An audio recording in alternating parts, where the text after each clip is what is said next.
Hello, আসসালামু আলাইকুম। সিম্বানি from ডাবলসেট। আজকে আমরা একটা দুষ্টু পাখি রিলিজ করবো, যেটা আমরা পেয়েছিলাম হচ্ছে মিরপুর 2 থেকে। অ্যান্ড আমার কাছে এই পাখিটা মেবি 4 থেকে 5 দিন ছিল। আর এটার সুস্থ হওয়ার ক্রেডিট সম্পূর্ণ এই পাখির নিজের, কারণ এই পাখিটা এতটা চঞ্চল, ও নিজের থেকে হয়তো খেতে পারতো না। আমি ওকে ডিরেক্ট কলিজা খাওয়াইছি, যেটা আমার ছেলের খাবার। তো এটা হচ্ছে একটা কমন কাকু, যাকে আমরা পাইছিলাম মিরপুর 2 থেকে। ও এখনো চঞ্চল, পুরোই চঞ্চল।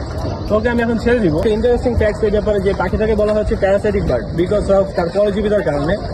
একটা পরজীবী যেমন আমাদের বডির মধ্যে ঢুকে গিয়ে পুরো বডি নষ্ট করে দিতে পারে, এরকম আপনারা হয়তো জানেন যে অন্যের বাসায় ডিম পারে এরা। তো অন্যের বাসায় ডিম পাড়া পর্যন্ত শেষ না।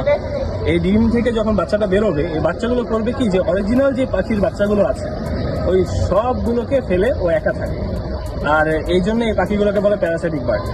তো যাই হোক, আমরা এই কোকিল এখন ছেড়ে দিব। আপনারা হয়তো দেখছেন যে কালো রঙের কোকিল, ঠিক আছে, এটা অন্য একটা প্রজাতি স্পিসিস। এর নাম হচ্ছে কমন কাকু।